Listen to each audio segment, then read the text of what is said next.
Bismillahirrahmanirrahim. Assalamualaikum warahmatullahi wabarakatuh. Alhamdulillah wassalatu wassalamu ala rasulillah wa ba'd. Para pemirsa dimanapun berada, pada halaqah pertama dari halaqah kajian ilmiah ini saya akan membawakan tentang pernikahan. Jadi seri pernikahan dalam Islam. Yang pertama akan kita bahas adalah pengertian nikah secara bahasa. Sebagaimana disebutkan dalam bahasa Arab, nakahatil asjar, pohon-pohon itu saling menikah. Maksudnya pohon itu saling berdempetan, saling melingkar di situ. Maka disebut dengan pohon-pohon itu sedang menikah. Karena apa? Saling membelit satu dengan yang lainnya. Itu cara bahasa. Jadi pohon itu juga menikah. Ya. Maka menikah pun diartikan berkumpul, yaitu suami dan istri berkumpul jadi satu, seperti pohon tadi. Nikah secara istilah itu dibagi dua. Yang pertama maknanya akad. Jadi akad nikah berarti melakukan perjanjian untuk menikah. Ketika seorang penghulu menikahkan seorang wali, disaksikan penghulu menikahkan seorang perempuan atau anaknya, seorang wali menikahkan anaknya kepada laki-laki, berarti melakukan akad pernikahan, perjanjian pernikahan.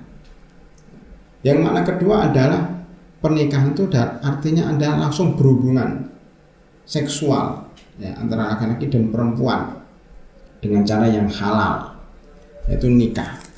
Ini tersebut di dalam Al-Quran. Jadi kalau kita membahas Al-Quran, berarti hampir seluruh kata-kata nikah dalam Al-Quran artinya akad nikah. Contohnya dalam surat An-Nisa ayat 22, wala tankihu ma nakaha abaukum minan nisa'i illa ma qad salaf. Janganlah kalian melakukan akad nikah dengan mantan istri bapak.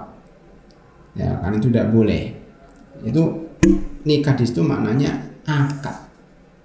Ya, namanya fankihu ma qabalakum minan nisa'i mathna wa thulatha wa ruba. Surat An-Nisa ayat 3. Nikahlah dengan perempuan-perempuan yang kalian sukai, baik itu 2, 3 maupun 4. Jadi ini nikah di sini artinya akad nikah. Nah, sekarang kita menginjak makna nikah yang kedua, yaitu nikah artinya melakukan hubungan seksual suami dan istri. Ini disebut juga dalam bahasa Indonesia adalah kawin. Jadi kawin itu dipakai untuk orang, dipakai untuk binatang juga.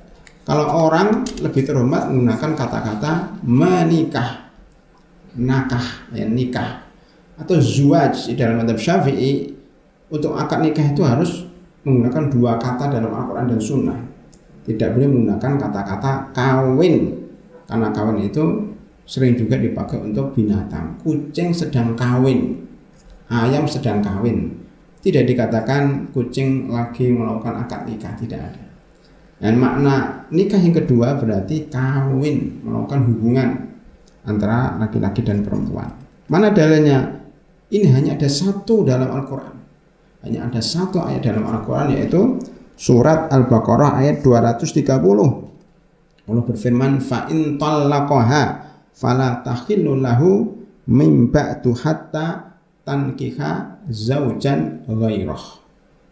Jika dia telah menceraikan ketiga kalinya, seorang suami menceraikan istrinya, ya, 3 kali cerai, maka fala tahillu lahu, tidak halal baginya untuk merujuk kepada istrinya. Jadi nggak boleh rujuk lagi kalau seseorang sudah mencerai istrinya 3 kali, mimba tu hatta tankiha zaujan ghairah.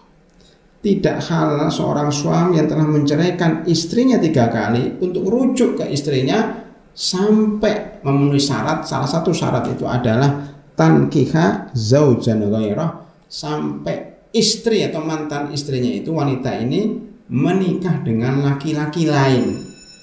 Menikah di sini tidak sekedar akad nikah, tetapi harus diiringi dengan hubungan. Ya, jadi syaratnya ada 5, diantaranya adalah selesai masa iddah dari suami pertama, kemudian kedua melakukan akad nikah ya, dengan laki-laki lain, yang ketiga melakukan hubungan suami istri dengan suami yang lain, yang keempat adalah suami itu menceraikan wanita ini kemudian menunggu masa iddahnya. Dari 5 syarat, tapi syarat yang ketiga yaitu melakukan hubungan, dan ini sudah disepakati oleh para ulama ya, kecuali beberapa orang ya. Jadi akad di sini hatta tankiha zaujan ghairah, jangan dipahami sampai wanita itu menikah dengan laki-laki lain.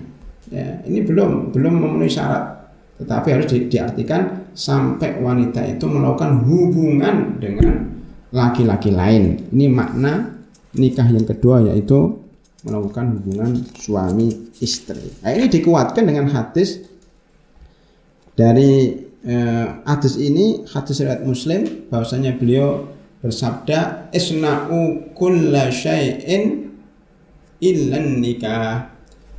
Jadi ada seseorang bertanya kepada Rasulullah SAW, apa yang dibolehkan bagi suami kepada istrinya ketika haid?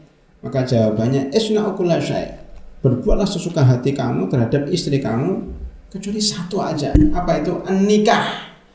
An-nikah di sini maknanya al-jima', hubungan suami istri. Inilah makna kedua daripada an-nikah. Demikian, mudah-mudahan bermanfaat. Alhamdulillahi rabbil alamin. Assalamualaikum warahmatullahi wabarakatuh.